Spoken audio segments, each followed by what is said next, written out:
الحمدللہ رب العالمین والصلاة والسلام علی سید الانبیاء والمرسلین اما بعد فاعوذ باللہ من الشیطان الرجیم بسم اللہ الرحمن الرحیم فری الصلاة والسلام علیک یا رسول اللہ وعلی آلک واصحابک یا حبیب اللہ صلاة والسلام علیک یا نبی اللہ وعلی آلک واصحابک یا نور اللہ۔ فرمان مصطفیٰ صلی اللہ تعالی علیہ وآلہ وسلم کہ تم اپنی مجالس کو مجھ پر درود پاک پڑھ کر آراستہ کرو کہ تمہارا مجھ پہ درود پاک پڑھنا بروز قیامت تمہارے لیے نور ہوگا۔ صلو علی الحبیب صلی اللہ تعالی علی محمد صلی اللہ علیہ وآلہ وسلم۔ کیسے ہیں آپ سب؟ خیریت سے ہیں؟ امید کرتا ہوں آپ خیریت سے ہوں گے۔ اللہ تبارک و تعالی آپ سب کو کرونا وائرس سے محفوظ فرمائے، آپ کو، آپ کی فیملی کو، آپ کی فیملی کے تمام ممبر کو اور تمام مسلمانوں کو اس بیماری سے محفوظ فرمائے، اور اللہ تعالیٰ سے دعا ہے کہ اللہ تعالیٰ جلد سے جلد اس وبا کو اس دنیا سے ختم فرمائے۔ سب سے پہلے تو آپ سے عرض یہ ہے کہ مدرسۃ المدینہ آن لائن کا جو یہ پیج ہے، جو آپ جس کے ذریعے یہ کورس دیکھیں گے، اس کو لائک بھی کر لیجئے اور شیئر بھی کر لیجئے۔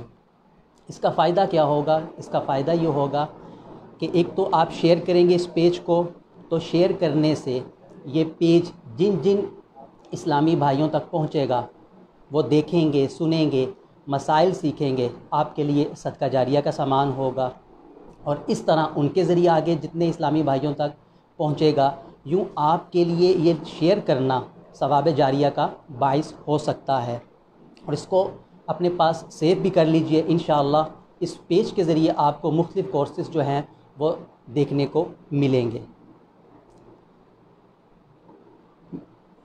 میرے میٹھے اسلامی بھائیوں اور سوشل میڈیا کے سوشل ناظرین، اللہ رب العزت کا خاص فضل و کرم کہ اس نے ہمیں اس پرفتن ماحول میں اور پرفتن دور میں ایک ایسی تنظیم، ایک ایسا ماحول عطا فرمایا جس کا نام ہے دعوت اسلامی۔ الحمدللہ اللہ تعالیٰ کا فضل و کرم، دعوت اسلامی دین متین کی خدمت مختلف انداز سے کر رہی ہے۔ دعوت اسلامی مختلف شعبہ جات کے ذریعے دین متین کی خدمت کر رہی ہے، دین اسلام کا پیغام لوگوں تک پہنچا رہی ہے، اور الحمدللہ اللہ تعالیٰ کے فضل و کرم سے دعوت اسلامی کا دین کا پیغام کم از کم 200 سے زائد ممالک تک پہنچ چکا ہے، اور الحمدللہ دعوت اسلامی کم و بیش 160 سے زائد شعبہ جات کے ذریعے دین متین کی خدمت کر رہی ہے۔ الحمدللہ دعوت اسلامی جیسا کہ عرض کیا گیا مختلف شعبہ جات کے ذریعے دین کی خدمت کر رہی ہے۔ ان شعبہ جات میں سے ہمارا الیکٹرانک مبلغ جسے مدنی چینل کہا جاتا ہے، الحمدللہ اس کے ذریعے دین کی خدمت کر رہی ہے۔ جامعات المدینہ، الحمدللہ جامعات المدینہ کے ذریعے دین کی خدمت کر رہی ہے۔ اسی طرح مدارس المدینہ کے ذریعے دین متین کی خدمت کر رہی ہے۔ دارالافتاء اہل سنت الغرض کم و بیش 160 سے زائد شعبہ جات کے ذریعے دین متین کی اللہ تعالیٰ کے خاص فضل و کرم سے دین متین کی خدمت کر رہی ہے۔ انہی شعبہ جات میں سے ایک بہت ہی پیارا شعبہ مدرسۃ المدینہ آن لائن، یہ کیا ہے؟ الحمدللہ جو ریگولر اس شعبے سے وابستہ ہیں اور اس کو فالو کر رہے ہیں وہ تو جانتے ہیں، لیکن جو زیادہ نہیں جانتے ان کے بارے میں تھوڑا سا تعارف ان کے لیے عرض کر دیتا ہوں۔ مدرسۃ المدینہ آن لائن الحمدللہ دین متین کی یہ شعبہ بھی بہت اچھے انداز میں خدمت کر رہا ہے۔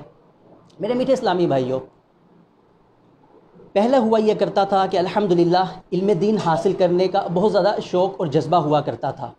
لوگ اپنے ٹائم اور اسکیجول کو اس طرح مینٹین کرتے تھے کہ وہ اپنے دنیاوی معاملات بھی لے کر چلتے تھے اور دینی معاملات بھی لے کر چلتے تھے۔ دینی معاملات کے لیے باقاعدہ وہ وقت دیا کرتے تھے، اور الحمدللہ اب بھی ایسی ایک تعداد موجود ہے جو دینی معاملات کے لیے، دینی مسائل سیکھنے کے لیے، علم دین حاصل کرنے کے لیے ٹائم دیتی ہے، اور باقاعدہ ان مدارس، ان جامعات، ان انسٹیٹیوٹ میں حاضر ہو کر باقاعدہ ایک جو پورا نظام ہوتا ہے اس کے تحت علم دین سیکھتی ہے۔ مگر جیسا کہ آپ جانتے ہیں کہ اس پرفتن دور میں اور اس دنیا داری کے نظام میں ایک تعداد ہے مسلمانوں کی جو علم دین سے دور ہو چکی ہے۔ اس کی کئی وجوہات ہیں، اس میں سے ایک یہ عذر بھی پیش کیا جاتا ہے کہ ہمارے پاس علم دین حاصل کرنے کا وقت نہیں ہے، یا ہمارے پاس علم دین حاصل کرنے کے مواقع نہیں ہیں، یا ہم جس جگہ میں رہتے ہیں وہاں پہ قریب قرب و جوار میں ہمارے لیے علم دین حاصل کرنے کے ایسے مکانات اور مقام نہیں ہیں جہاں پہ ہم جا کر علم دین حاصل کر سکیں۔ تو الحمدللہ انہی وجوہات کو پیش نظر رکھ کر اور دیگر وجوہات بھی اس شعبے کا قیام عمل میں آیا کہ ہمارے وہ مسلمان کہ جن کے ٹائم کا پرابلم ہے، جن کے لیے جو ہے مدارس اور جامعات میں باقاعدہ حاضر ہو کر علم دین حاصل کرنا جن کے لیے پرابلم ہے، اس کی وجہ کیا ہے؟ اس کی وجہ یہ ہے کہ یا تو وہ اپنے آفیسز ان کی ٹائمنگ ہوتی ہے، یا تو انہوں نے کالجز میں جانا ہوتا ہے، یا تو انہوں نے اسکول میں جانا ہوتا ہے، اس کے بعد انہوں نے اکیڈمیز میں جانا ہوتا ہے، اس طرح دیگر ایکٹیویٹیز میں وہ اتنے انوالو ہیں کہ وہ عذر یہ پیش کرتے ہیں کہ ہمارے لیے باقاعدہ مدارس اور جامعات میں جا کر علم دین حاصل کرنا ممکن نہیں ہے، یا پھر وہ یہ کہتے ہیں ہمارے قرب و جوار میں ایسے مدارس و جامعات نہیں ہیں۔ مثال کے طور پہ جو فورن کنٹریز میں رہتے ہیں، الحمدللہ وہاں پہ بھی مسلمانوں کی ایک تعداد ہے جو رہتی ہے، لیکن وہ کہتے ہیں کہ ہمارے یہاں پہ قرب و جوار میں ایسے وسائل نہیں ہیں، ہمارے پاس ایسے مدارس اور جامعات نہیں ہیں جہاں پہ ہم جا کر سیکھ سکیں، اور جو سیکھ سکتے ہیں لیکن ان کے پاس ٹائم کا پرابلم، کوئی رات میں فارغ ہے تو کوئی صبح میں، کسی کے پاس فجر کے بعد کا وقت ہے تو کسی کے بعد عشاء کا وقت ہے۔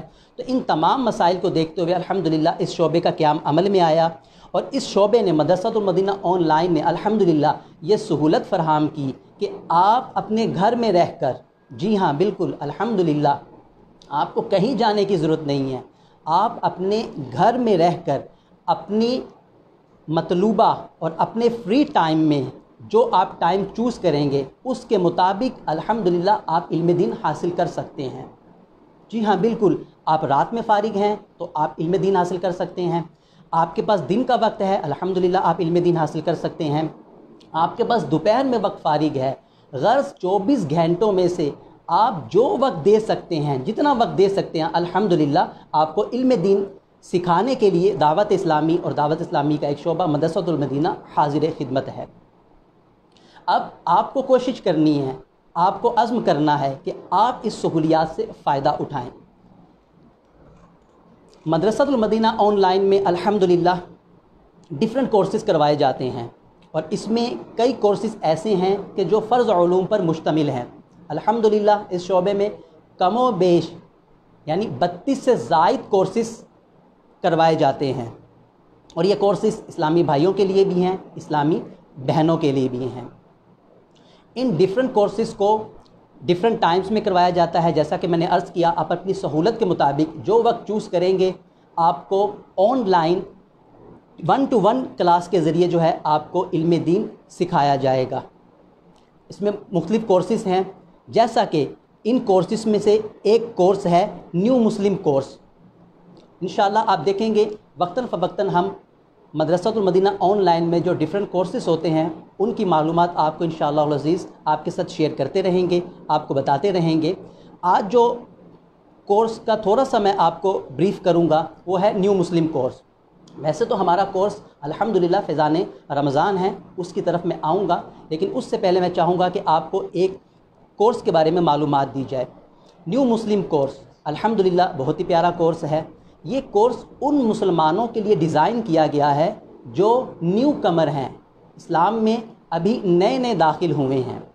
نام سے ہی پتہ چل رہا ہوگا آپ کو کہ اس کورس کا نام کیا ہے، نیو مسلم کورس، یعنی یہ کورس ایسے لوگوں کے لیے ہے کہ جو اسلام میں داخل ہوئے ہیں اور ان کو اتنا عرصہ نہیں گزرا، یا یہ ہے کہ ان کے پاس اتنا ابھی نالج نہیں ہے۔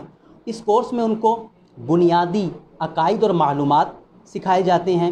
اس کورس میں انہیں عبادات سکھائی جاتی ہیں مختلف، اسلام میں کون کون سی عبادات ہیں، اور اس کورس میں انہیں دیگر شریعت اور اسلام کے ضروری مسائل سکھائے جاتے ہیں۔ اس کورس کا جو دورانیہ ہے وہ کم و بیش 30 منٹ ہے، روزانہ کی بنیاد پہ یہ کلاس ہوتی ہے، اور 30 منٹ آدھا گھنٹہ جو ہے یہ کلاس ہوتی ہے، اور اس کورس کی جو ڈیوریشن ہے، دورانیہ ہے، وہ ہے 72 دن، 72 ڈیز کا یہ کورس ہے۔ تو الحمدللہ اس کورس کے ذریعے جو ہمارے نیو کمر مسلم ہوتے ہیں، جو ہمارے نیو مسلم اسلامی بھائی ہوتے ہیں، وہ کافی حد تک اسلام کی جو بنیادی معلومات ہیں، بنیادی عقائد ہیں، بنیادی جو عبادات ہیں، ضروری مسائل ہیں، وہ سیکھ لیتے ہیں۔ اور یہ کورس الحمدللہ اللہ کے فضل و کرم سے آپ کو یہ جان کر خوشی ہوگی کہ ہمارے جو کورسز ہیں یہ ڈیفرنٹ لینگویجز میں کروائے جا رہے ہیں، اور انشاءاللہ ان میں اضافہ مزید ہوگا۔ فی الحال اردو انگلش میں ڈیفرنٹ کورسز کروائے جا رہے ہیں، اور یہ کورس بھی الحمدللہ اللہ تعالیٰ کے خاص فضل و کرم سے اردو میں بھی اویلیبل ہے اور انگلش میں بھی۔ تو آپ جو ہے اس کورس کو جو آپ کے نالج میں آئیں کہ کوئی شخص اسلام میں داخل ہوا ہے یا اس کو داخل ہوئے کافی دیر ہو چکی ہے لیکن اس کے پاس ابھی اتنا نالج نہیں ہے یا ٹائم کا پرابلم ہے، کوئی بھی وجہ ہے، تو آپ اس کورس کو اس کو ریکمینڈ کر سکتے ہیں کہ آپ یہ کورس کر لیجئے، انشاءاللہ بہت فائدہ ہوگا۔ میرے پیارے اسلامی بھائیوں اور سوشل میڈیا کے ناظرین، الحمدللہ اللہ رب العزت کا خاص فضل و کرم یہ بھی ہے کہ جیسا اس نے ہمیں الحمدللہ ایک مدنی ماحول عطا کیا، دعوت اسلامی کا ماحول عطا کیا، ہمارے لیے علم دین حاصل کرنے کے ذرائع فراہم کیے، اور وہاں ہی یہ بھی ایک اللہ تعالیٰ کا فضل و کرم ہے کہ اس نے ہمیں رمضان المبارک کا پیارا اور مقدس اور بابرکت مہینہ عطا کیا۔ الحمدللہ اللہ کا فضل و کرم ہے کہ بعض ممالک میں تو رمضان المبارک کی آمد ہو چکی ہے، اور بعض ممالک ایسے ہیں جن میں الحمدللہ آج تراویح کی نماز ہوگی اور کل پہلا روزہ ہوگا۔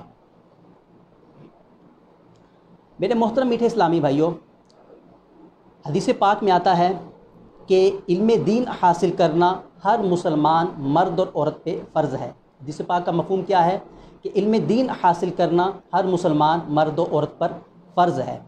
اس علم دین سے مراد کیا ہے؟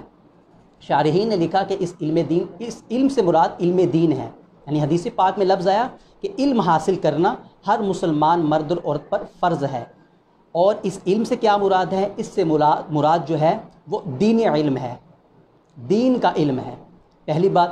دوسری بات، اب سوال پیدا ہوتا ہے کہ کتنا علم حاصل کرنا فرض ہے؟ علم دین حاصل کرنا تو فرض ہے، اب کتنا حاصل کرنا فرض ہے؟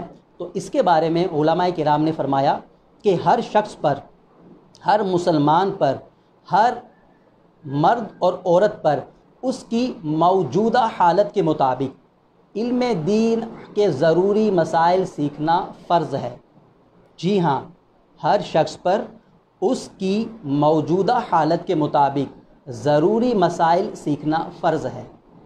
کیا مطلب یہ، مثال کے طور پہ جو شخص زندگی کی یا عمر کے جس سٹیج پہ پہنچتا جائے گا یا جس حالت پہ پہنچتا جائے گا، اور جو اس کو واقعات درپیش ہوں گے، جو کچھ فیس کرنا پڑے گا، جس شعبے میں وہ داخل ہوتا جائے گا، اس پر اس شعبے کے متعلق، اس وقت کے متعلق، اور اس کے حالت ہے اس کے متعلق علم دین حاصل کرنا فرض۔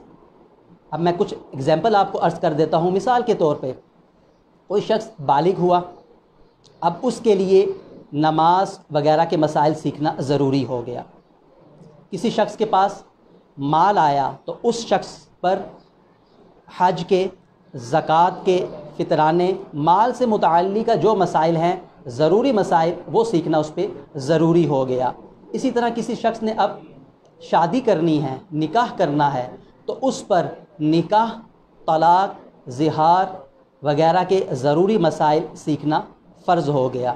غرض کہ وہ جس سٹیج میں داخل ہوتا جائے گا، جس حالت میں وہ داخل ہوتا جائے گا، تو اس پر اس حالت کے مطابق علم دین حاصل کرنا فرض ہو جائے گا۔ اور اس میں جو چیز فرض ہے اس کا علم حاصل کرنا بھی فرض، جو چیز واجب ہے اس کا علم حاصل کرنا واجب، جو چیز سنت ہے اس کا علم حاصل کرنا سنت، وعلی ھذا القیاس، یعنی اسی طرح آپ آگے چلتے جائیے۔ تو اب چونکہ رمضان المبارک کا مہینہ آ چکا ہے، تقریباً اس کی آمد ہے، تو رمضان المبارک سے متعلقہ جو مسائل ہیں، کیونکہ رمضان المبارک میں دیگر مختلف عبادات کی جاتی ہیں، مثال کے طور پہ اس کی جو اہم عبادت ہے وہ ہے صوم، روزہ، روزے سے متعلقہ مسائل سیکھنا ضروری ہو گیا۔ اسی طرح ایک عبادت اس میں کی جاتی ہے تراویح، تراویح سے متعلقہ مسائل سیکھنا ضروری ہو گیا۔ پھر رمضان کے بعد عید الفطر کی آمد ہوتی ہے، تو عید الفطر کے ضروری مسائل سیکھنا ہم پہ لازم ہو گیا۔ اب جیسا کہ میں نے عرض کیا کہ رمضان میں تقریباً یا کم و بیش اہم 3 عبادات تو خصوصیت کے ساتھ ہوتی ہیں، روزہ، اس کے بعد تراویح، اور اس کے بعد جو ہے عید الفطر کی نماز، اور ساتھ ہی فطرانے وغیرہ کے مسائل۔ تو ان مسائل کو سیکھنا ہم پہ ضروری ہو گیا۔ لیکن افسوس یہ ہے کہ مسلمانوں کی ابتر حالت علم دین حاصل کرنے میں اور غفلت اور کاہلی اور سستی اس قدر ہے کہ ان چیزوں پر توجہ نہیں کی جاتی، خصوصیت کے ساتھ اہتمام نہیں کیا جاتا۔ مسلمانوں کی تعداد الحمدللہ روزہ تو رکھتی ہے، لیکن ان کو روزے کے متعلقہ مسائل معلوم نہیں ہیں۔ انشاءاللہ ہمارا جو کورس ہے فیضان رمضان ہے، اس کا آپ کو تھوڑا سا اسکیچ میں عرض کر دیتا ہوں کہ ہم اس کورس میں کیا سیکھیں گے، اس کورس میں ہم کیا کیا چیزیں سیکھ لیں گے۔ اس کورس میں ہم روزوں سے متعلقہ مسائل، مثلا روزہ کیا ہے، روزے کی تعریف کیا ہے، یہ میں آپ کو آؤٹ لائن عرض کر رہا ہوں۔ اگر ہو سکے تو ہونا تو یہ چاہیے، آپ سے مدنی التجا ہے کہ آپ ان کورسز سے فائدہ اٹھائیں۔ اور فائدہ کیسے اٹھائیں گے؟ غفلت سے نہ سنیں، اہتمام کے ساتھ سنیں، توجہ کے ساتھ سنیں۔ اگر ہو سکے تو کاپی پینسل لے کے بیٹھ جائیے، کاپی پینسل لے کے بیٹھ جائیں، جو چیز آپ کو بتائی جائے اور آپ جو سمجھے یہ اہم ہے، یہ ضروری ہے، لکھنے کے قابل ہے یا مجھے بھول جائے گی، اس کو لکھ لیجئے۔ پوائنٹس کی صورت میں، نوٹس کی صورت میں آپ اس کو لکھ سکتے ہیں۔ اور آپ کے ذہن میں کوئی کویسچنز آئیں وہ آپ کمنٹس کے ذریعے پوچھ سکتے ہیں، اور آپ کمنٹس کے ذریعے مدرسۃ المدینہ آن لائن کے بارے میں، ہمارے کورسز کے بارے میں کوئی مشورہ دینا چاہیں آپ مشورہ بھی دے سکتے ہیں۔ آپ اپنے تاثرات کا اظہار کرنا چاہیں آپ اپنے تاثرات، کمنٹس، تعلیقات بھی ہمیں بھیج سکتے ہیں، فیڈ بیک دے سکتے ہیں۔ یہ چیزیں آپ کی جو کمنٹس ہوں گے، فیڈ بیک ہوں گی، ہمیں اپنے کورسز کو مزید اچھے انداز میں آگے لے کے چلنے میں ہمارے لیے مددگار ثابت ہوں گے۔ تو آپ سے درخواست ہے کہ آپ اس میں جو ہے اپنا ہمیں تعاون دیں، یہ کورسز سیکھیں بھی، دوسروں کو شیئر بھی کریں، دوسروں کو معلومات بھی دیں، اور ہمیں فیڈ بیک وغیرہ بھی، مشورہ وغیرہ جو کچھ آپ دینا چاہیں ویلکم۔ تو میں عرض کر رہا تھا روزے کے متعلق کہ یہ جو کورس ہے فیضان رمضان کورس 7 دن کا کورس ہوگا انشاءاللہ، اسی ٹائم میں 3 سے 4 بجے کے دورانیے میں یہ کلاس ہوگی، روزانہ کی بنیاد پہ کلاس ہوگی۔ انشاءاللہ ہم مسائل بھی سیکھیں گے، آپ اپنے سوالات بھی پوچھ سکیں گے، اور اس کورس میں ہم روزوں سے متعلقہ مسائل، تراویح سے متعلقہ مسائل جو ہیں، اور فطرانے، اسی طرح عید الفطر کے نماز وغیرہ کے مسائل سیکھیں گے۔ اب روزے میں کیا کیا چیزیں سیکھیں گے؟ تو میں آؤٹ لائن عرض کر رہا تھا، روزے میں آپ سیکھیں گے روزہ کہتے کسے ہیں، جی ہاں، روزے کی آپ تعریف سیکھیں گے۔ اس کے بعد روزے رکھنے کے کیا فضائل ہیں، کیا ثواب ہے، احادیث طیبہ میں کیا اس کے بارے میں ارشادات وارد ہوئے ہیں، انشاءاللہ وہ عرض کیا جائے گا۔ اور روزہ نہ رکھنے والوں کے لیے کیا وعیدات، کیا ان کو تھریٹس، کیا ان کے لیے جو ہے عذابات کا ذکر ہوا ہے کہ جو روزہ نہیں رکھیں گے رمضان کا، کیونکہ رمضان کا روزہ فرض ہے، اور جو فرض روزہ نہیں رکھے گا اس کے بارے میں حدیث مبارک میں کیا وعیدات آئی ہیں ان کا ذکر کریں گے۔ اسی طرح روزے کی کتنی اقسام ہیں وہ ذکر کریں گے، اور روزہ رکھنے کے لیے، سٹارٹ کرنے کے لیے نیت ضروری ہے، نیت سے متعلقہ مسائل جو ہیں ہم عرض کریں گے کہ نیت کسے کہتے ہیں، نیت کے لیے کیا شرائط ہیں، اور اس میں جو ان مسائل میں، ان معاملات میں جو عوام کی جانب سے غفلت پائی جاتی ہے، یا جو غلط مسائل عوام میں مشہور ہو چکے ہیں ان کی نشاندہی کریں گے۔ اس کے بعد ہم سحری کے بارے میں عرض کریں گے، آیا سحری کرنا ضروری ہے یا نہیں۔ مثال کے طور پہ بہت سے لوگ سمجھتے ہیں کہ میں نے سحری نہیں کی تو آیا میرا روزہ ہوگا کہ نہیں ہوگا، تو سحری کے بارے میں ہم سنیں گے کہ سحری کی شرعی حیثیت کیا ہے۔ اس کے بعد روزے کے متعلقہ دیگر مسائل کہ نیت کب تک کی جا سکتی ہے یہ سنیں گے، اور روزہ کن چیزوں سے ٹوٹ جاتا ہے، جی ہاں یہ مسائل ہم سنیں گے۔ پھر اگر روزہ العیاذ باللہ کسی اسلامی بھائی کا، کسی اسلامی بہن کا روزہ ٹوٹ چکا ہے تو اب قضا لازم ہوگی یا کفارہ لازم ہوگا؟ یعنی قضا صرف لازم ہوگی بعض صورتوں میں، اور بعض صورتوں میں قضا پلس کفارہ دونوں لازم ہوتا ہے۔ تو ہمارے بعض اسلامی بھائی سمجھتے ہیں کہ روزہ ٹوٹ گیا یا توڑ دیا گیا معاذ اللہ تو اب ہر صورت میں کفارہ ہوگا، ایسا نہیں ہے۔ کفارے کی مخصوص شرائط ہیں، ان کا ذکر ہوگا۔ اس کے بعد روزے میں کیا کیا چیزیں مکروہ ہیں، جی ہاں ان چیزوں کے بارے میں آپ جانیں گے کہ کیا چیزیں روزے میں مکروہ ہیں۔ پھر روزے کا جو مقصد ہے وہ ہمیں کیسے حاصل ہو سکتا ہے، اس کے بارے میں انشاءاللہ عرض کیا جائے گا۔ روزے دار کو کیسا ہونا چاہیے، روزے دار کو کس طرح روزے کو پورا دن جو ہے بلکہ پورا رمضان کیسے گزارنا چاہیے، اس کے بارے میں عرض کیا جائے گا۔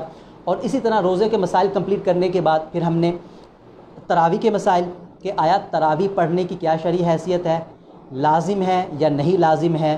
اس کے بعد تراویح کے کیا مسائل ہیں، کتنی رکعات ہیں، ان چیزوں کو ذکر کیا جائے گا۔ آیا تراویح اور روزے کا تعلق ہے، جیسے کہ بعض اسلامی بھائی سمجھتے ہیں کہ فلاں شخص نے تراویح نہیں پڑھی تو اس کا روزہ بھی نہیں ہوگا، اس کی وضاحت کی جائے گی۔ آیا تراویح جس نے نہیں پڑھی تو کیا اس کا روزہ درست ہے یا نہیں، اس کے بارے میں وضاحت ہوگی۔ اور اسی طرح چلتے چلتے پھر ہم عید الفطر کی نماز کا طریقہ عرض کریں گے۔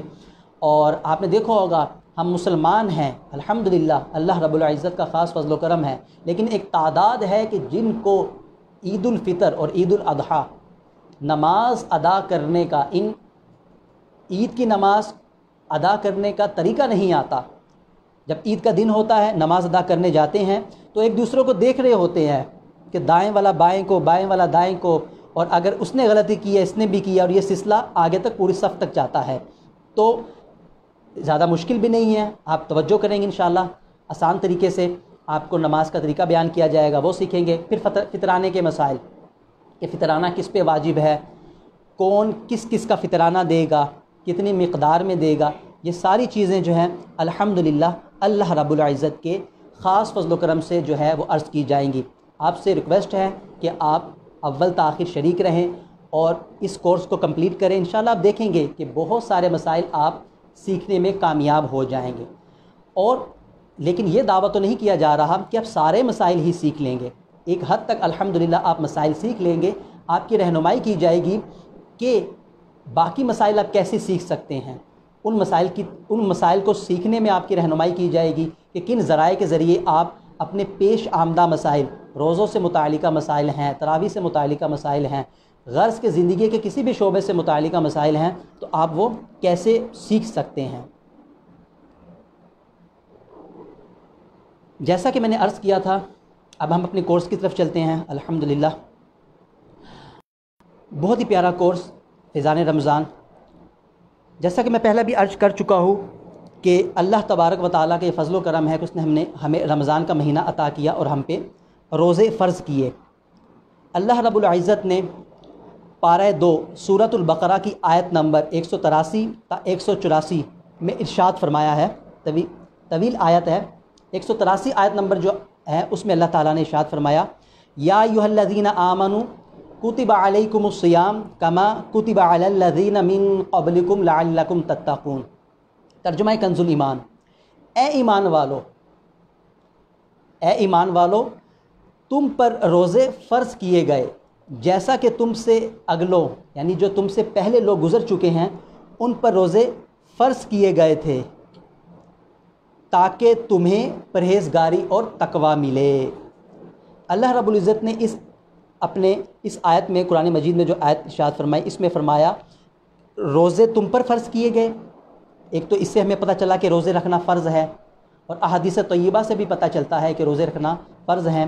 ایک تو اس سے فرضیت معلوم ہوئی، دوسری یہ بھی چیز ہمیں معلوم ہوئی کہ روزے جس طرح اس امت محمدیہ پر فرض ہیں، اس سے پہلی جو امم سابقہ گزری ہیں ان امتوں پر بھی روزے، ہم سے جو پہلے لوگ جو گزرے ہیں ان پر بھی روزے فرض تھے۔ اور اللہ تبارک و تعالی نے روزے فرض کرنے کا سبب بھی بیان کر دیا، کیا؟ لعلکم تتقون، تاکہ تمہیں تقوی حاصل ہو، تاکہ تمہیں پرہیزگاری ملے۔ روزہ فرض کس پر ہے؟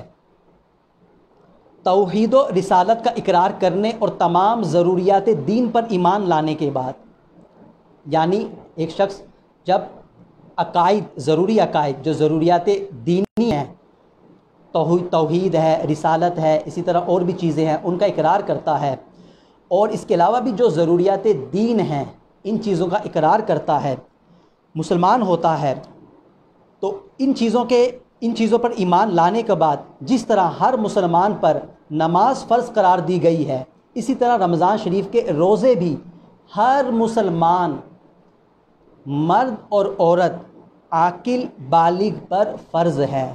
تو روزے کس پر فرض ہیں؟ ہر مسلمان پر، چاہے مرد ہو چاہے عورت ہو۔ نمبر 2 وہ عاقل ہو۔ نمبر 3 کیا ہے؟ بالغ۔ تو ہر مسلمان عاقل بالغ پر رمضان المبارک کے روزے رکھنا فرض ہیں۔ اور روزے یہ فرض کب ہوئے؟ 10 شعبان المعظم 2 ہجری، جب پیارے آقا علیہ الصلاۃ والسلام نے مکہ مکرمہ سے ہجرت فرما کر اب مدینہ طیبہ تشریف لے گئے، تو ہجرت کے دوسرے سال میں رمضان المبارک کے روزے شعبان کے مہینے میں فرض ہوئے۔ میرے میٹھے اسلامی بھائیوں اور سوشل میڈیا کے ناظرین، روزے فرض کرنے کی وجہ کیا ہے؟ کئی وجوہات علماء کرام نے ذکر کی ہیں، جیسا کہ قرآن پاک میں بھی ایک وجہ ذکر کی گئی تاکہ تقوی پرہیزگاری حاصل ہو۔ جب انسان روزہ رکھتا ہے تو روزہ رکھنے سے اس کو تقوی اور پرہیزگاری ملتی ہے۔ وہ کیسے؟ اس کی بھی کئی جو ہے جہاد کا علماء کرام نے ذکر کیا۔ ایک وجہ یہ بھی ہے اور ایک جہت یہ بھی ہے کہ جب کوئی شخص روزہ رکھتا ہے تو وہ صبح سے لے کر شام تک خالی پیٹ رہتا ہے، کوئی بھی چیز اپنے حلق سے نیچے اتارتا نہیں ہے۔ کیا وجہ ہے؟ وجہ یہ ہے کہ اس کو پتہ ہے کہ میرا رب مجھے دیکھ رہا ہے۔ وہ تنہائی میں ہو پھر بھی وہ ایسا نہیں کرتا کہ کوئی چیز کھا لے۔ کیوں؟ کیونکہ اسے پتہ ہے اللہ تبارک و تعالی دیکھ رہا ہے، یہ یقین اس کا ہوتا ہے۔ تو یہ یقین اس کے تقوی میں اضافہ کرتا ہے، اس کی پرہیزگاری میں اضافہ کرتا ہے کہ جب وہ روزے کے معاملے میں ان چیزوں سے بچ رہا ہے تو یہی چیز اس کو دیگر معاملات میں بھی یاد آتی ہے اور اس کی مدد فراہم کرتی ہے۔ اگر وہ کوئی گناہ کرنا چاہتا ہے، گناہ کرنے لگتا ہے دیگر مواقع پہ، تو جب یہ تصور اس کا بڑھتے بڑھتے ایک اور کافی بڑھ جاتا ہے تو اس پریکٹس اس کی ہو جاتی ہے، تو یہی تصور اس کو دیگر مواقع پہ بھی کام آتا ہے کہ میں گناہ نہ کروں۔ کیوں؟ کیونکہ مجھے اللہ تعالیٰ دیکھ رہا ہے۔ روزہ فرض ہونے کی وجہ جو کہ علماء کرام نے لکھی کہ اسلام میں اکثر اعمال کسی نہ کسی روح پرور واقعے کی یاد تازہ کرنے کے لیے مقرر کیے گئے ہیں۔ کوئی نہ کوئی اس کے پیچھے وجہ اور ریزن ہوتی ہے۔ کوئی واقعہ ہوتا ہے، کسی نبی علیہ السلام کا واقعہ، کبھی کسی صحابی کا واقعہ، کہ ان کو وہ واقعہ درپیش ہوتا ہے تو اللہ تعالیٰ کو ان کی وہ ادا پسند آتی ہے، وہ طریقہ پسند آتا ہے، تو وہ عبادت کے طور پہ تمام مسلمانوں میں جاری کر دیا جاتا ہے۔ مثلا صفا و مروہ کے درمیان حاجیوں کی سعی، جب حاجی حج کرنے جاتے ہیں اور جو عمرہ کرنے گئے ہیں، جنہیں عمرہ کی سعادت ملی ہے، جنہیں حج کی سعادت ملی ہے، وہ جانتے ہیں کہ جب وہ طواف کرتے ہیں، طواف کرنے کے بعد ان کے لیے صفا و مروہ کی سعی کرنا عمرے میں یہ ضروری ہے۔ تو جب مثلا صفا و مروہ کے درمیان حاجیوں کی سعی یہ کس وجہ سے ہے؟ یہ حضرت سیداتنا حاجرہ رضی اللہ تعالی عنہا کی یادگار ہے۔ آپ رضی اللہ تعالی عنہا نے اپنے لخت جگر حضرت سیدنا اسماعیل ذبیح اللہ علی نبینا وعلیہ الصلاۃ والسلام کے لیے پانی تلاش کرنے کے لیے ان دونوں پہاڑوں کے درمیان 7 بار چلی اور دوڑی تھی کہ جب ابراہیم علیہ السلام اپنی زوجہ محترمہ سیداتنا حاجرہ اور اپنے فرزند سیدنا ابراہیم اسماعیل علیہ السلام کو مکہ کے بے آب و گیاہ علاقے میں چھوڑ کر چلے گئے تھے، تو اس وقت سیدنا اسماعیل علیہ السلام کو پیاس لگی تو پانی کی تلاش میں ان کی والدہ ایک پہاڑ سے دوسرے پہاڑ پر پانی کی تلاش کے لیے 7 مرتبہ دوڑی تھی۔ اللہ عز و جل کو حضرت سیداتنا حاجرہ رضی اللہ تعالی عنہا کی یہ ادا اتنی پسند آئی کہ اللہ تعالیٰ نے اسی سنت حاجرہ رضی اللہ تعالیٰ عنہا کو باقی رکھتے ہوئے حاجیوں اور عمرہ کرنے والوں کے لیے صفا و مروہ کی سعی کو واجب قرار دے دیا۔ دیکھیں اللہ تعالیٰ کو ان کی ادا کتنی پسند آئی۔ اسی طرح رمضان المبارک میں سے کچھ دن ہمارے پیارے آقا مکی مدنی مصطفیٰ صلی اللہ تعالیٰ علیہ وآلہ وسلم نے غار حرا میں کچھ دن گزارے تھے۔ اس دوران آپ صلی اللہ تعالیٰ علیہ وآلہ وسلم دن کو کھانے سے پرہیز کرتے اور رات کو ذکر اللہ عز و جل میں مشغول رہتے تھے۔ تو اللہ تبارک و تعالیٰ نے ان دنوں کی یاد تازہ کرنے کے لیے روزے فرض کیے تاکہ اس کے محبوب صلی اللہ تعالیٰ علیہ وآلہ وسلم کی سنت قائم رہے۔ میرے میٹھے پیارے اسلامی بھائیوں اور سوشل میڈیا کے ناظرین، روزہ گزشتہ امتوں میں بھی تھا، جیسا کہ میں نے آیت قرآنی کے حوالے سے عرض کیا۔ اللہ تبارک و تعالیٰ نے بھی ارشاد فرمایا کما کتبہ کے الفاظ آتے ہیں، یا ایھا الذین آمنوا کتب علیکم الصیام کما کتب علی الذین من قبلکم۔ تو روزہ گزشتہ امتوں میں بھی تھا، مگر اس کی صورت ہمارے روزوں سے مختلف تھی۔ روایات سے پتہ چلتا ہے کہ سیدنا آدم صفی اللہ علی نبینا وعلیہ الصلاۃ والسلام نے 13، 14 اور 15 تاریخ کو روزہ رکھا۔ اسی طرح سیدنا نوح نجی اللہ علی نبینا وعلیہ الصلاۃ والسلام ہمیشہ روزہ دار رہتے تھے۔ اسی طرح سیدنا عیسیٰ روح اللہ علی نبینا وعلیہ الصلاۃ والسلام ہمیشہ روزہ رکھتے تھے، کبھی نہ چھوڑتے تھے۔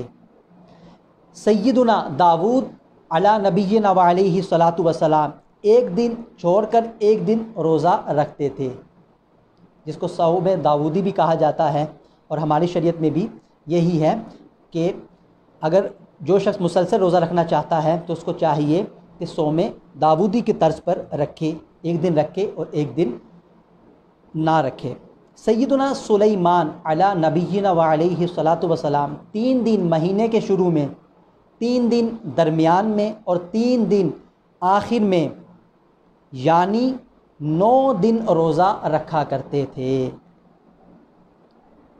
میٹھے میٹھے اسلامی بھائیوں،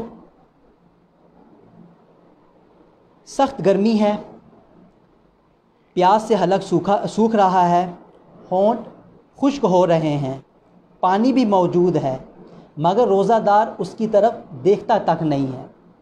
کھانا بھی موجود ہے، بھوک کی بھی شدت ہے، اور شدت کی وجہ سے جسم نڈھال ہوا جاتا ہے، مگر روزہ دار وہ کھانے کی طرف بھی دیکھتا نہیں ہے، اپنا ہاتھ بڑھاتا نہیں ہے۔ آپ اندازہ فرمائیے اس شخص کا خدائے رحمان عز و جل پر کتنا پختہ ایمان ہے کہ سب کچھ موجود ہونے کے باوجود بھی ایک شخص روزہ دار ہے، پانی موجود، کھانا موجود، جسم بھی نڈھال، ضعیفی بھی طاری، گرمی بھی، گلا بھی خشک، لیکن پھر بھی وہ ان چیزوں کی طرف اپنا ہاتھ نہیں بڑھاتا، ان چیزوں کو نہ استعمال کرتا ہے، نہ کھانا کھاتا ہے، نہ وہ کوئی چیز پیتا ہے۔ آخر اس کی وجہ کیا ہے؟ جیسا کہ میں نے پہلے عرض کیا، اس شخص کا اللہ رب العزت پر ایمان ہے۔ کیا ایمان؟ کہ مجھے میرا رب دیکھ رہا ہے، میرا رب مجھے دیکھ رہا ہے، میں کیسے کھا لوں، اگرچہ میں کمرے میں اکیلا ہوں، اگرچہ میں گھر میں اکیلا ہوں، لیکن میرا رب تو مجھے دیکھ رہا ہے۔ جس رب رحمان کے خاطر میں نے روزہ رکھا، اگرچہ دنیا کا کوئی فرد مجھے نہیں دیکھ رہا، لیکن جس کے لیے روزہ رکھا ہے وہ تو دیکھ رہا ہے۔ تو اس روزے کے ذریعے اس کے ایمان کی پختگی ظاہر ہوتی ہے، اور اے کاش یہی ایمان کی پختگی، یہی طرز عمل ہمیں دیگر مواقع پہ بھی ظاہر کرنے کی سعادت حاصل ہو، کہ جب ہمیں کوئی نہ دیکھ رہا ہو ہم نمازیں اس وقت بھی پڑھیں، جب ہمیں کوئی نہ دیکھ رہا ہو ہم گناہوں سے اس وقت بھی بچیں، جب ہمیں کوئی نہ دیکھ رہا ہو ہم حرام کاری سے اس وقت بھی بچیں جب ہمیں کوئی بھی نہ دیکھ رہا ہو، تو ہم اس وقت بھی کوئی ایسا فعل نہ کریں کہ جو گناہ کا سبب ہے یا جو گناہ ہے۔ کیوں؟ کیونکہ اس وقت بھی تو اللہ تبارک و تعالیٰ دیکھ رہا ہے۔ تو اے کاش ہمارا طرز عمل ایسا ہو جائے کہ جو طرز عمل ہمارا روزے کی حالت میں ہوتا ہے، کہ جب ہم نے روزہ رکھا ہوا ہوتا ہے تو ہمارے پیش نظر یہ ہوتا ہے کہ اللہ رب العزت ہمیں دیکھ رہا ہے، ہم نے کوئی ایسا کام نہیں کرنا کہ جس سے روزہ ٹوٹ جائے۔ یہی طرز عمل، یہی طریقہ ہمارا دیگر مواقع پر بھی ہو جائے کہ ہمیں ہمارا رب عز و جل دیکھ رہا ہے۔ اگر یہ ہمارے دل و دماغ میں راسخ ہو جائے کہ مجھے میرا رب دیکھ رہا ہے، تو خدا کی قسم ہماری زندگی سنور جائے گی۔ پھر تو نہ ہم کوئی گناہ کریں گے، نہ ہماری نمازیں قضا ہوں گی، نہ ہمارے روزے چھوٹیں گے، نہ ہمارے حج زکوٰۃ ہم ان کو ادا کرنے میں کوتاہی کریں گے، غرض ہم کوئی بھی حرام کام نہیں کریں گے۔ جب ہمیں پتہ ہوگا ہمارا رب دیکھ رہا ہے، جب ہمارے ذہن اور دل و دماغ میں یہ راسخ ہوگا کہ رب دیکھ رہا ہے، رب ہم سب کچھ جانتا ہے، ہم نے مرنا ہے، مرنے کے بعد رب کی بارگاہ میں حاضر ہونا ہے، تو ہم کیا جواب دیں گے؟ تو انشاءاللہ العزیز ہماری زندگی سنور جائے گی۔ میٹھے میٹھے اسلامی بھائیوں، ہو سکے تو اپنے بچوں کو بھی جلدی جلدی روزہ رکھنے کی عادت ڈلوائیے۔ اسلام کا جو نظام ہے بہت ہی پیارا ہے۔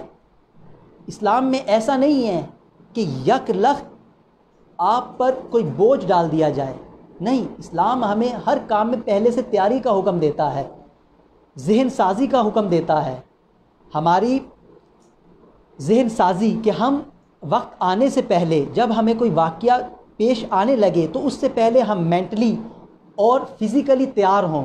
مثال کے طور پہ جیسے کہ روزہ ہی لے لیجئے۔ اب اسلام کیا کہتا ہے؟ اسلام کہتا ہے، الحمدللہ اسلام ہمیں یہ حکم دیتا ہے کہ بچوں کو انہوں نے بالغ ہونا ہے، ان کی طرف عبادات متوجہ ہوں گی، انہیں پہلے سے ہی عبادات کا عادی بنا دیا جائے، تاکہ جب عبادات ان پہ فرض ہوں گی ان کو مشکل اور دقت پیش نہ آئے۔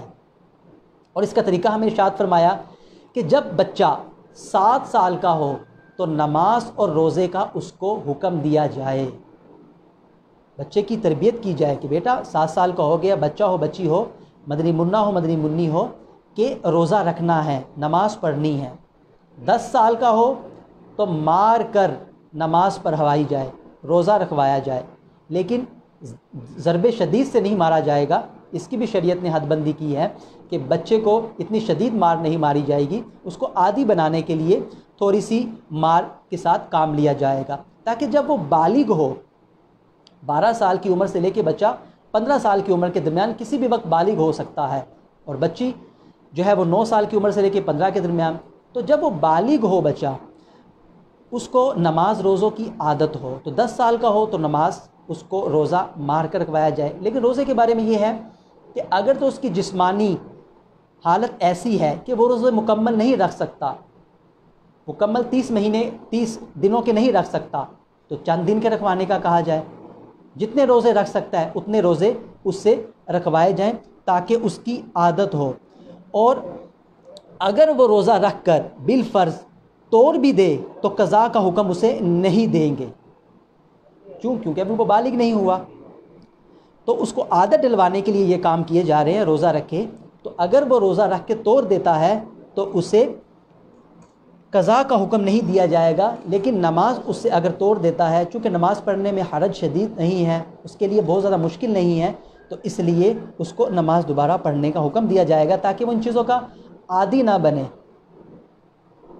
کہ مجھے اگر توڑ دیا گیا ہے، میں نے فلاں کام کر لیا ہے تو مجھے کچھ نہیں کہا جائے گا یا میں یہ کام کر سکتا ہوں۔ تو اس لیے اس کو ان چیزوں کا عادی بنانے کے لیے کہ نماز و روزہ وقت پر جب وہ بالغ ہو رکھے، تو اس کو ان عمر میں 7 سال کی عمر میں نماز کا اور روزے کا حکم دیا جائے، اور 10 سال کی عمر میں اس کو روزہ سختی سے رکھوایا جائے، نماز سختی سے پڑھائی جائے۔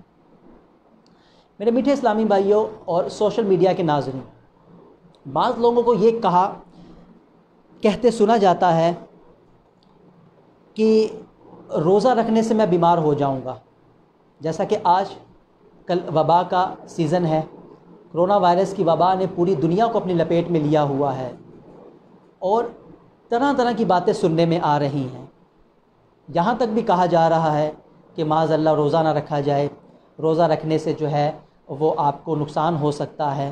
یہ تو ابھی وبا کا سیزن ہے، اس سے پہلے بھی یہ باتیں سننے میں ملتی ہیں، حالانکہ ایسی بات نہیں ہے۔ اور روزہ رکھنے سے جہاں روحانی برکات حاصل ہوتی ہیں وہاں جسمانی فوائد بھی حاصل ہوتے ہیں، اور میں عرض کروں گا کہ طبی طور پہ کیا فوائد حاصل ہوتے ہیں اس کا بھی عرض کیا جائے گا، اور روحانی طور پہ کیا جو ہے ہمیں فوائد حاصل ہوتے ہیں وہ بھی عرض کرتا ہوں۔ ملفوظات شریف میں سیدی اعلیٰ حضرت کے حوالے سے ہے، میرے آقا اعلیٰ حضرت رحمت اللہ تعالیٰ علیہ ارشاد فرماتے ہیں کہ ایک سال رمضان المبارک سے کچھ عرصہ، تھوڑا عرصہ قبل والد مرحوم رئیس المتکلمین سیدنا و مولانا نقی علی خان علیہ رحمت الرحمن خواب میں تشریف لائے اور فرمایا، بیٹا آئندہ رمضان شریف میں تم سخت بیمار ہو جاؤ گے، مگر خیال رکھنا کوئی روزہ قضا نہ ہونے پائے۔ تو سیدی اعلیٰ حضرت فرماتے ہیں چنانچہ والد صاحب رحمت اللہ تعالیٰ علیہ کے ارشاد کے مطابق واقعی رمضان المبارک میں سخت بیمار ہو گیا، لیکن کوئی روزہ نہ چھوڑا۔ الحمدللہ عز وجل، روزہ نہ چھوڑنے کی برکت سے اللہ رب العزت نے مجھے صحت عطا فرمائی، اور صحت کیوں نہ ملتی۔ اب سیدی اعلیٰ حضرت امام اہل سنت احمد رضا خان علیہ رحمت الرحمن فرماتے ہیں کہ مجھے صحت کیوں نہ ملتی کہ سید المحبوبین صلی اللہ تعالی علیہ وآلہ وسلم کا ارشاد پاک بھی تو ہے، سومو تصحو، یعنی روزہ رکھو صحت یاب ہو جاؤ گے۔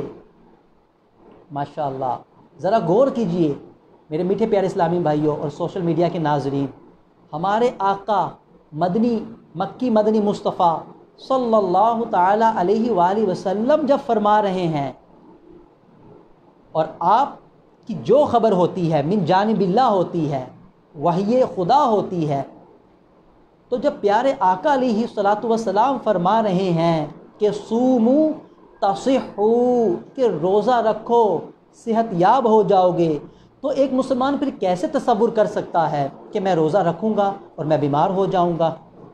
اور آج کل کی وبا میں بھی ڈاکٹرز بھی الحمدللہ یہی کہہ رہے ہیں کہ اس موسم میں بعض لوگوں کو غلط فہمی ہے کہ اس موسم میں روزے، اس وبا کے موسم میں ہم روزہ رکھیں گے تو معاذ اللہ ہم جو ہے کرونا وائرس کے شکار ہو سکتے ہیں۔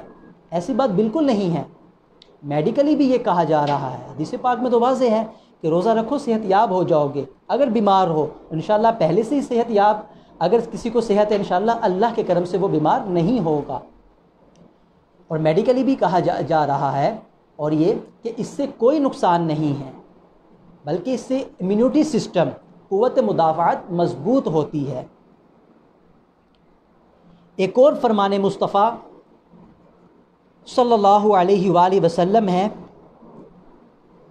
پیارے آقا علیہ الصلاۃ والسلام کا ارشاد فرمان کہ بے شک اللہ تبارک و تعالی نے بنی اسرائیل کے ایک نبی کی طرف وحی فرمائی کہ آپ اپنی قوم کو خبر دیجئے کہ جو بھی بندہ میری رضا کے لیے ایک دن کا روزہ رکھتا ہے تو میں اس کے جسم کو صحت بھی عطا فرماتا ہوں اور اس کو عظیم اجر بھی دوں گا۔ سبحان اللہ، پیارے آقا علیہ الصلاۃ والسلام کا فرمان کہ اللہ تعالیٰ نے بنی اسرائیل کے ایک نبی علیہ السلام کی طرف وحی کی کہ اپنی قوم کو وہ خبر دیں کہ جو بندہ بھی میری رضا کے لیے ایک دن کا روزہ رکھتا ہے، دو فائدے، صحت بھی ملے گی، دنیاوی فائدہ، اور اخروی کیا فائدہ، اجر عظیم بھی ملے گا۔ تو میرے پیارے اسلامی بھائیوں، بالفرض فار ایگزامپل ہم فرض کریں، سپوز اگر روزے کے دنیاوی فوائد نہ بھی ہوں، بالفرض اگر روزے کے دنیاوی فوائد نہ بھی ہوں تو آگے آپ سنیں گے کہ روزے کے جو اخروی فوائد ہیں، روزے کا جو ثواب ہے وہ ہی اس قدر ہے کہ اللہ اللہ روزوں کے جو رکھنے کے جو ثواب ہے وہ بہت زیادہ ہے، اخروی ثواب بھی اور دنیاوی ثواب بھی. یعنی آخرت میں جو ہمیں دنیا میں جو ثواب ملے گا اس کے بدلے میں جو ہمیں آگے اس کے بدلے میں جو ہمیں انعامات اور ہمیں جو ہے جنت کی صورت میں جو انعامات ملیں گے اس کی کیا ہی بات ہے اور کیا ہی کہنا.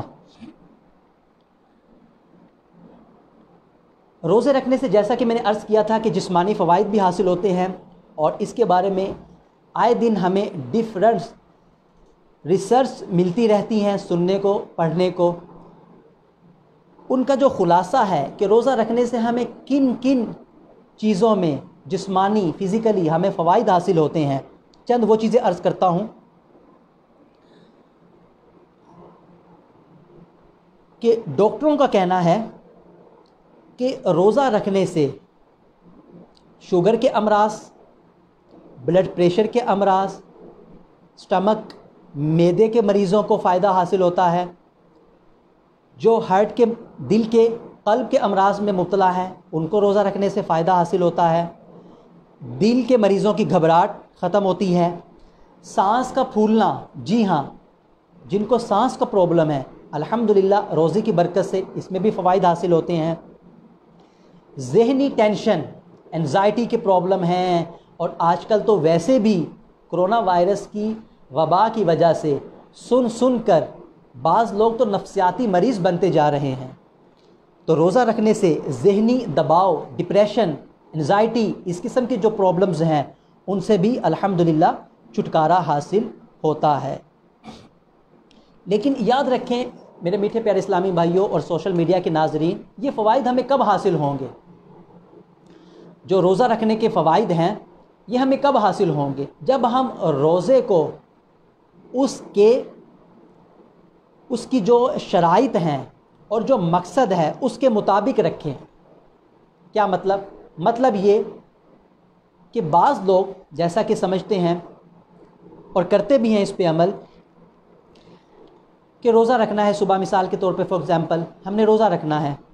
اب چونکہ سارا دن ہم نے کچھ کھانا پینا نہیں ہے، یعنی روزے کا اصل مقصد تو کیا ہے؟ یعنی روزے رکھنے کا تاکہ کئی گھنٹے معدہ جو ہے وہ خالی رہے، معدہ جو ہے وہ سٹمک جو ہے ہمارا خالی رہے، اور اس سے جسمانی فوائد حاصل ہوں گے.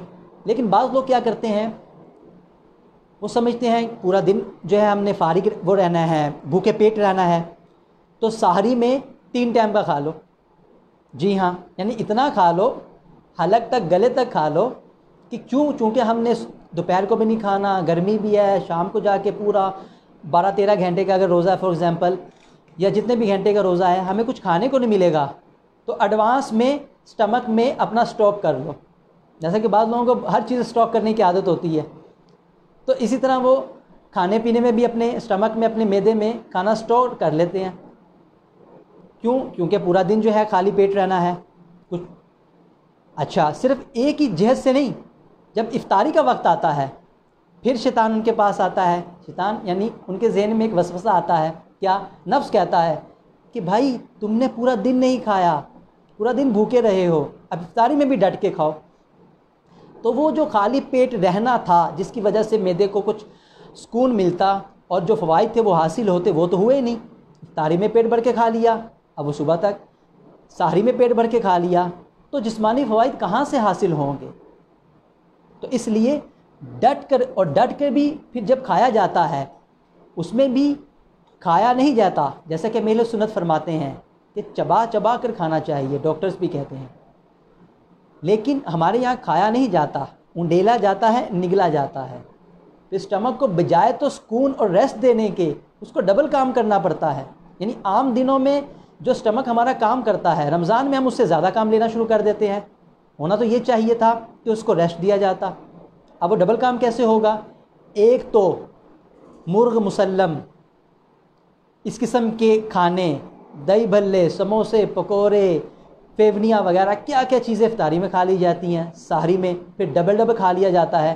اب سٹمک بیچارہ ہمارا کیا کرے گا، ہمیں کیا دنیاوی اور جسمانی فوائد حاصل ہوں گے، یہ ہر ذی شعور جان سکتا ہے۔ روزوں کے جو دینی فوائد ہیں، جسمانی فوائد، دنیاوی فوائد جو اکارڈنگ ٹو میڈیکل ہے وہ کچھ عرض کیے۔ اب دینی فوائد کی طرف آتے ہیں، اس کے ثواب کیا ہے اس کی طرف آتے ہیں، اور اس کے بعد جو ہے نہ رکھنے، رمضان کے روزے نہ رکھنے کے جو گناہ ہیں، جو عذابات حدیث مبارک میں جو وارد ہوئے ہیں ان کا ذکر کیا جائے گا۔ سیدنا ابو سعید خدری رضی اللہ تعالی عنہ سے روایت ہے کہ ہمارے میٹھے میٹھے آقا مکی مدنی مصطفیٰ صلی اللہ علیہ وآلہ وسلم نے ارشاد فرمایا، جس نے رمضان کا روزہ رکھا اور اس کی حدود کو پہچانا اور جس چیز سے بچنا چاہیے اس سے بچا، تو جو کچھ گناہ پہلے کر چکا ہے اس کا کفارہ ہو گیا۔ گناہوں کا کفارہ رمضان روزے رکھنے کی برکت سے۔ اسی طرح ایک اور حدیث پاک میں سیدنا ابو ہریرہ رضی اللہ تعالی عنہ، اس کے راوی، کہ مکی مدنی مصطفیٰ صلی اللہ تعالی علیہ وآلہ وسلم ارشاد فرماتے ہیں، آدمی کے ہر نیک کام کا بدلہ 10 سے 700 گناہ تک دیا جاتا ہے۔ آدمی کے ہر نیک کام کا بدلہ 10 سے 700 گناہ تک دیا جاتا ہے۔ اللہ عز و جل نے فرمایا الا الصوم، سوائے روزے کے، فإنہ لی وأنا أجزی بہ،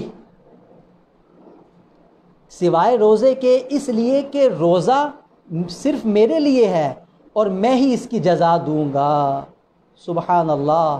اللہ عز و جل کا مزید ارشاد ہے، بندہ اپنی خواہش اور کھانے کو صرف میری وجہ سے ترک کرتا ہے۔ روزہ دار کے لیے 2 خوشیاں ہیں، ایک افطار کے وقت اور ایک اپنے رب سے ملاقات کے وقت۔ روزہ دار کے منہ کی بو اللہ عز و جل کے نزدیک مشک سے زیادہ پاکیزہ ہے۔ تو غور کیجیے میرے میٹھے اسلامی بھائیوں اور سوشل میڈیا کے ناظرین، حدیث پاک میں فرمایا آدمی کے ہر نیک عمل کا بدلہ ثواب 10 سے 700 گنا، یعنی جیسا اس کا اخلاص ہوگا، جیسی اس کی نیت ہوگی، جتنا اخلاص اس کا اتنا ہی زیادہ اجر۔ لیکن روزے کی تو کیا ہی بات ہے، الا الصوم فإنہ لی، کہ روزہ جو ہے یہ اللہ عز و جل فرماتا ہے کہ میرے لیے ہے اور میں ہی اس کی جزا دوں گا۔ اور بعض جو ہے محدثین نے یہ جو الفاظ ہیں وَأَنَا أَجْزِي بِهِ، اس کو وَأَنَا أُجْزَى بِهِ بھی پڑھا ہے، مطلب پھر اس وقت کیا بنے گا کہ یعنی اگر اس صورت میں ترجمہ کریں کہ روزہ خاص میرے لیے ہے، میں ہی اس کی جزا دوں گا۔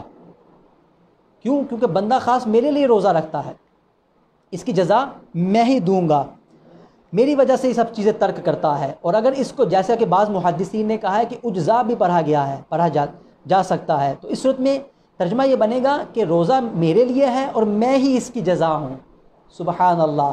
روزہ رکھنے والے کو کیا ذات باری تعالیٰ کا قرب مل جاتا ہے، اسے اللہ تعالیٰ مل جاتا ہے، یعنی اللہ تعالیٰ کی خوشنودی حاصل ہو جاتی ہے۔ جس کو رب مل گیا اس کو سب مل گیا۔ میرے میٹھے اسلامی بھائیوں، یہ بہت ہی پیاری عبادت ہے، روزے ہیں، روزوں کی عبادت بہت ہی پیاری عبادت ہے۔ مزید ارشاد فرمایا کہ روزہ سپر یعنی ڈھال ہے، اور جب کسی کے روزے کا دن ہو تو نہ بیہودہ بکے اور نہ چیخے۔ پھر اگر کوئی شخص اس سے گالم گلوچ کرے، سب و شتم کرے، تان و تشنیع کرے یا لڑنے پر آمادہ کرے تو اسے کہہ دے کہ میں روزہ دار ہوں۔ تو حدیث پاک میں ہمیں روزے کے جو ہیں وہ آداب بھی سکھا دیے گئے کہ جب فار ایگزامپل روزہ ہوتا ہے، بعض لوگ روزے کو زیادہ محسوس کر لیتے ہیں اور غصہ زیادہ آ رہا ہوتا ہے، لڑنے مارنے پہ تل آتے ہیں، اور بعض کو تو یہ بھی سنا جاتا ہے جب آپس میں لڑائی ہوتی ہے، گالم گلوچ ہوتا ہے، کہنے والا کہتا ہے کہ بھائی مجھے تنگ نہ کرو، یا میرے راستے سے ہٹ جاؤ، یا فلاں کام نہ کرو، یا مجھے غصہ نہ چڑھاؤ ورنہ میں روزے دار ہوں، روزہ تم سے افطار کروں گا، کچا چبا جاؤں گا، وغیرہ وغیرہ۔ غصے میں یہ باتیں کہی جا رہی ہوتی ہیں۔ حالانکہ حدیث پاک میں ہماری رہنمائی فرمائی گئی ہے، ہمیں فرمایا گیا ہے کہ جب کوئی آپ سے لڑے، آپ کو گالم گلوچ کرے، سب و شتم کرے، تان و تشنیع کرے تو کہہ دے، اس کا جواب نہ دیا جائے، صبر کیا جائے اور کہہ دیا جائے کہ میں روزہ دار ہوں۔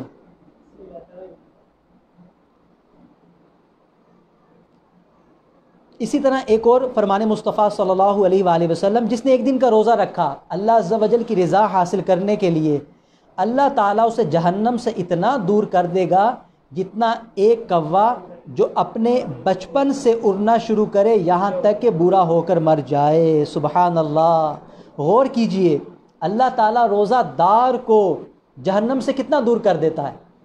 اللہ تعالیٰ روزے دار کو جہنم سے اتنا دور کر دیتا ہے کہ ایک کوا جو بچپن سے اڑنا شروع کرے اور اڑتا رہے یہاں تک کہ بوڑھا ہو کر مرے، تو اتنی مسافت، جتنی مسافت اس نے طے کی ہے، اتنی مسافت تک اسے جہنم سے دور کر دیتا ہے۔ اور کوے کی عمر کتنی ہوتی ہے؟ غنیۃ الطالبین میں لکھا ہے کہ کوے کی عمر 500 سال ہوتی ہے۔ گویا کہ ہمیں روزہ رکھنے کی برکت سے اللہ تبارک و تعالیٰ 500 سال ہمیں جہنم سے دور فرما دے گا۔ میرے میٹھے پیارے اسلامی بھائیوں اور سوشل میڈیا کے ناظرین، الحمدللہ اللہ تعالیٰ کے فضل و کرم سے ہمارا یہ جو فیضان رمضان کورس کنٹینیو ہے، آج جو ہم نے اب تک سیکھا اور جو پڑھا اور جو ہم نے سنا، اس میں ہم نے اس کا جو ہے ڈیفرنٹ چیزیں ہم نے روزے کے فضائل وغیرہ اور جسمانی فوائد اور دینی فوائد سیکھیں۔ کل انشاءاللہ العزیز ہم اس کو یہیں سے کنٹینیو کریں گے، اور مزید جو احادیث طیبہ میں فضائل آئے ہیں، جو برکات آئی ہیں، ان کا ذکر کر کے، اور کچھ ہم جو ہے وعیدات اور عذابات کا ذکر کر کے پھر ہم مسائل کی طرف آئیں گے، جو میں نے عرض کیا تھا کہ روزے کی تعریف وغیرہ اور دیگر ڈیفرنٹ جو مسائل ہیں ان کا آغاز کریں گے۔